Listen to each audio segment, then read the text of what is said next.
Mengejutkan, 800 pasukan kalahkan 70.000 pasukan dalam pertempuran Maritsa II.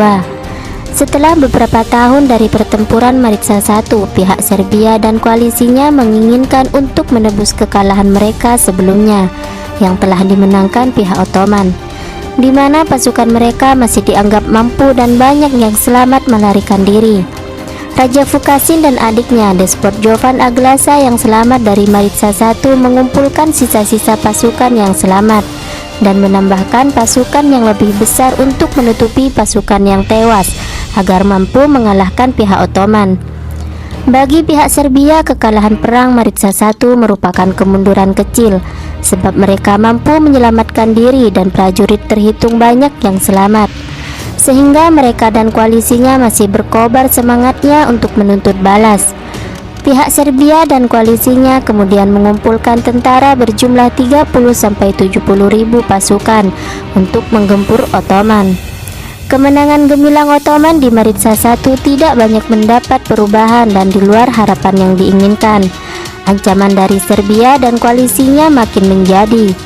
Sedangkan Murad I masih sibuk dengan pemberontakan di Anatolia atau Asia Kecil. Ottoman di bawah Lala Şahin Pasha memiliki jumlah pasukan pertahanan yang jauh lebih memadai dari sebelumnya. Kemungkinan total 20-30 ribu dari asumsi 5-10 ribu pasukan yang kita ketahui ada di Maritsa I ditambah dengan minimum sejumlah 5-10 ribu pasukan ibu kota Edirne dan sekitar 10.000 pasukan tambahan dan bantuan dari Murad I. Persiapan ini terlihat ketika pasukan koalisi Serbia menuju ke Maritsa, padahal tujuan mereka sebelumnya ingin ke kota Skadar atau Skudar yang bukan merupakan wilayah Ottoman. Mereka mendapat informasi ketika pasukan mereka sudah mendekati Skadar bahwa sejumlah besar pasukan Ottoman keluar dari ibu kota. Diduga hendak menyerang kota-kota Serbia yang memiliki sedikit penjagaan ketika Raja Vukasin dan pasukannya berada di Skadar. Informasi tersebut membuat pasukan Serbia dan koalisinya membongkar kamp dan menuju ke timur. Mereka bersiap menghadapi perang kedua di sekitar Sungai Maritsa yang merupakan perbatasan wilayah Ottoman dan Serbia. Dalam perjalanan kali ini, pasukan Serbia tidak menemukan gangguan, meski mereka kelelahan ketika terburu-buru mengarah ke Maritsa agar tidak dilewati oleh pasukan Ottoman. Karena merasa memiliki jumlah yang cukup besar dan persiapan yang lebih matang dari sebelumnya, pemimpin pasukan Serbia ceroboh dengan membuat kamp di dekat Serenomen, sekarang Ormeniu. Sebuah situasi yang berbahaya apabila sang komandan tidak cermat dalam memformulasi strategi dan taktik, sedangkan bala tentara tidak mengetahui apa tujuan dari komandannya. Dalam keadaan itu, pasukan Ottoman masih belum diketahui rimbanya, padahal pasukan Serbia sudah berpengalaman dengan taktik serangan pasukan Ottoman. Dan benar saja adanya, Panglima Lala Şahin Pasha hendak mengulang kesuksesan Jenderal Hacı İlbey dengan menjalankan sebuah serangan pada waktu malam hari. Desas-desus kian terdengar bahwa Lala Şahin Pasha ingin membuktikan kemenangannya yang serupa dengan rivalnya kalau dia juga bisa mencetak kemenangan yang luar biasa. Evrinos yang merupakan keturunan gubernur Bizantin, salah satu seorang panglima Ottoman yang terbukti sukses, dipercaya mengemban tugas serangan. Evrinos sempat mengenyam pendidikan ala Romawi, juga memiliki pengetahuan yang cukup baik tentang gaya pertempuran pasukan Eropa yang masih bercorak Romawi Timur. Evrinos memanfaatkan pengetahuan dan pengalamannya pada waktu menyerang pasukan Serbia di malam hari, di malam 26 September 1371, yang situasinya hampir sama dengan pertempuran Maritsa I. Pihak Serbia yang sebenarnya lebih siap dari sebelumnya kocar-kacir oleh serangan bala tentara Evrinos. Hal ini akibat mereka tergesa-gesa dan kelelahan bergerak dari selatan ke timur. Sedangkan kamp di dekat Serenomen membuat mereka lengah dengan rasa aman yang palsu. Pasukan elit Evrinos yang berjumlah tidak sampai 1.000 orang melakukan serangan ke posisi Serbia.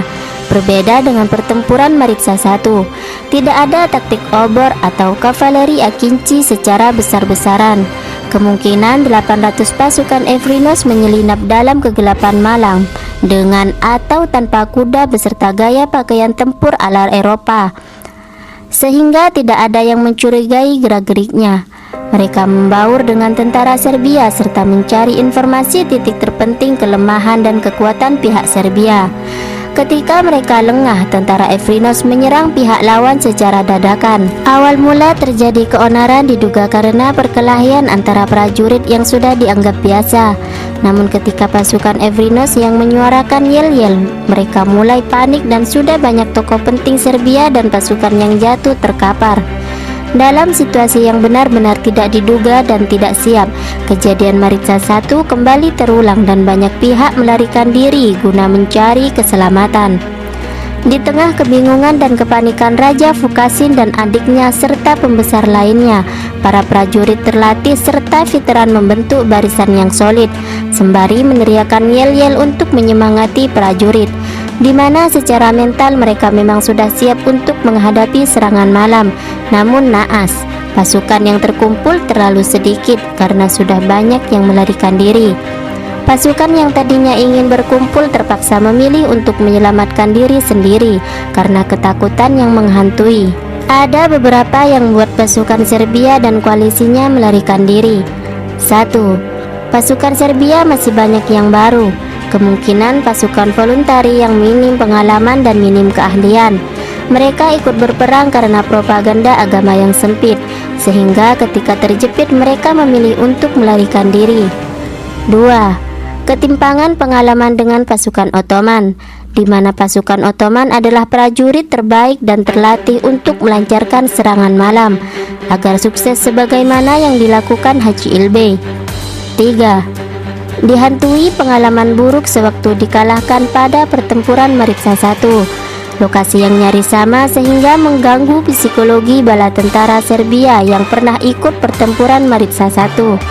Sedangkan prajurit yang masih baru merasa panik dan takut akibat kurangnya pengalaman. 4. Hilangnya rasa percaya diri seiring berkembangnya informasi bahwa tentara Ottoman jauh lebih besar daripada perang Maritsa I, sehingga momok ini menjadikan mereka lemah dan hampir putus asa. Faktor-faktor tersebut menjadikan pertahanan Raja Vukasin dan tentaranya tidak banyak berarti, meskipun jumlah mereka jauh di atas pasukan Ottoman yang hanya berjumlah 800 orang di bawah pimpinan Evrinos. Ketika pasukan Ottoman melancarkan serangan, mereka dalam keadaan posisi bingung karena khawatir pasukan Ottoman menyerang dari segala arah. Puluhan ribu menjadi belasan ribu, di mana ribuan lainnya tewas dan lebih memilih mundur dengan melarikan diri. Sungai Maritsa kembali menjadi saksi sejarah. Bala tentara Serbia banyak yang tewas, bahkan Raja Vukasin dan adiknya tewas dalam pertempuran ini. Hal ini karena banyaknya pasukan Serbia sekaligus menyeberangi sungai yang luas secara massal di dalam gelapnya malam, sehingga menjadi senjata makan tuan. Ketika terjadi serangan dadakan menyebabkan mereka berdesakan dan tidak mampu melakukan banyak hal. Dalam situasi genting mereka hanya bisa saling dorong untuk mencari keselamatan, sehingga dengan mudah tentara Ottoman menyerbu mereka seakan burung dalam sangkar. Korban jiwa diperkirakan 30-60 ribu pasukan, jauh lebih besar dibanding Maritsa I. Lala Shahin Pasha keluar sebagai pemenang yang cemerlang. Pengaruhnya tidak ada duanya di istana. Kemudian beliau didaulat menjaga singgasana sultan di ibu kota selama 20 tahun tanpa menemui hambatan. Dan selama itu pula Kesultanan Ottoman hampir tidak tersentuh gangguan pihak luar. Sebelum akhirnya Pangeran Lazar generasi baru Serbia mampu mengalahkan Lala Shahin Pasha di pertempuran Poličnik, kemudian di tangan pasukan Bosnia di Bileća. Pasha hampir tewas dalam sebuah kekalahan yang telak bagi Ottoman. Tak lama dari kejadian ini Pasha meninggal dunia. Karir Evrinos terus berlanjut sebagai jenderal yang sukses, sekaligus melayani para sultan Ottoman dan menjadi orang kepercayaan. Setelah kalah, rakyat Serbia bukan berarti diam. Mereka selalu melakukan pemberontakan hingga akhirnya mereka mampu memperbaiki hidup ketika para raja mereka menjadi sekutu dari Ottoman untuk melawan kerajaan Eropa lainnya di Balkan dan sekitarnya. Salah satunya putra Raja Vukasin, yaitu Pangeran Marko. Ahli waris Raja Fukasin ini terus menjaga wilayahnya meskipun banyak terjadi peperangan di sekitarnya. Ia menguatkan karakternya sebagai pemimpin idaman di masa depan sehingga mampu mensejajarkan diri dengan pemimpin lainnya. Hal ini membuat pihak Ottoman segan dengannya dan menjadikannya sebagai sekutu. Kepercayaan ini tidak disia-siakan Pangeran Marko. Ia membuktikannya di medan laga keahlian dan kelihayannya. Tak lama kemudian, Pangeran Marko menemukan dua prajurit Ottoman yang membunuh ayahnya dan membalaskan dendamnya tanpa ada campur tangan dari pihak Ottoman. Demikianlah kejadian-kejadian yang berkaitan dengan pertempuran Maritsa 1 dan 2 selesai dibahas. Untuk lebih lengkapnya silahkan Anda tonton video kami dengan judul mengejutkan, 5.000 pasukan kalahkan 50.000 pasukan dalam pertempuran Maritsa 1. Semoga sejarah kegemilangan di masa lalu mampu menjadikan kita sebagai pribadi yang baik dan menjadi tuntunan agar tidak mengulangi kesalahan, saling menjaga dalam ikatan persaudaraan tanpa melihat suku, agama ataupun budayanya, karena persatuan di atas segala-galanya.